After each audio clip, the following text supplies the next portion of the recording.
শিশিমণি একটা Facebook status জনাব আক্তার হোসেন নিয়ে আমরা কথা বলছিলাম, সেটার ক্ষেত্রে বলা হইতেছে যে বিজেপির বাংলাদেশের মূল লক্ষ্য হচ্ছে জামাতটা ক্ষমতায় বসানো।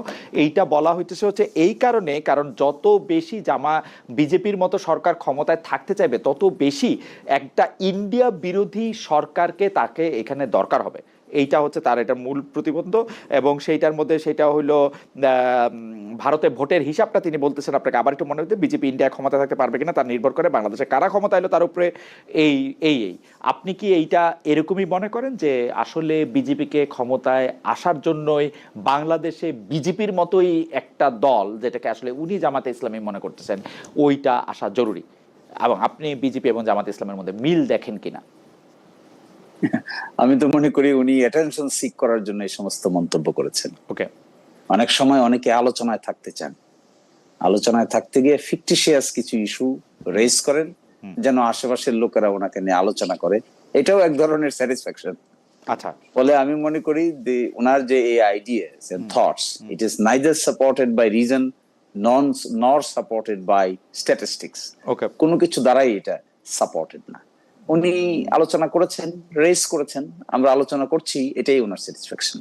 না আর সেকেন্ড হলো কিন্তু কিন্তু এটা থেকে আপনি একটু ব্যাকগ্রাউন্ডটা বলবেন। আচ্ছা, আপনি যদি উনার মন্তব্য আপনি সাইড করেও রাখেন, এইটা কি যে বাংলাদেশে যত বেশি ভারতকে গালাগালি করা হচ্ছে, যত বেশি ভারতের সাথে একটা শত্রুতা, মানে ভারত আমাদের বন্ধু, আমাদের খুব আপনজন, আমি এই কথা বলতেছি না, কিন্তু ভারতের সাথে একটা শত্রুতাপূর্ণ অবস্থা বিজেপির জন্য অনুকূল, বিজেপির ক্ষমতায় আসার জন্য বা বিজেপির জন্য ভালো, এটার প্রমাণ আমরা পশ্চিমবঙ্গে দেখছি। এটা প্রমাণ আমরা নরেন্দ্র মোদীকে তৃতীয়বার নির্বাচিত হওয়ার সময় উনি যে ফ্যাক্টরগুলি ব্যবহার করতেছেন জনাব মোদী, তা আমরা দেখতে পাচ্ছি। এইটা আপনি যদি একটু বলেন। ভালোবাসার শ্রেষ্ঠ ব্লেন্ডে লাইফটা ভরপুর। চা মানে ইস্পাহানি মির্জাপুর। আমি আমার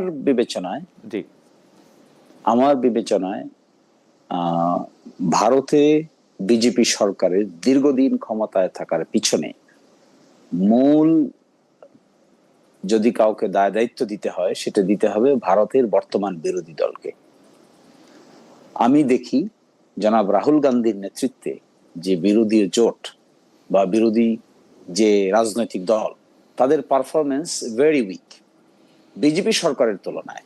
সারা ভারতবর্ষ জুড়ে যে ধরনের কর্মকাণ্ড পরিচালনা করার কথা, যে ট্রাস্ট এবং confidence within the people's mind develop করার কথা, আমি দেখতে পাচ্ছি বিভিন্ন ন্যাশনাল ইন্টারন্যাশনাল মিডিয়া, ভারতীয় মিডিয়াতে জনাব রাহুল গান্ধী এখনো এই ধরনের অ্যাকসেপ্টেবল কোনো লিডারশিপ দিতে পারেন নাই। ফলে আমি এই বাইরের ষড়যন্ত্র তত্ত্বের চাইতেও ইন্টারনাল অপোজিশনের ইনক্যাপাসিটিকেই বেশি দায় দায়িত্ব দেওয়ার জন্য আমি এটাকে যৌক্তিক মনে করি। আর বাংলাদেশে কে ক্ষমতায় থাকলো কে ক্ষমতায় থাকলো না, 5ই আগস্টে কি হয়েছে মহিউদ্দিন ভাই? 5ই আগস্টে ভারতীয় সরকারের সকল ইচ্ছার বিরুদ্ধে গিয়ে এই দেশের মানুষ রিভল্ট করেছে।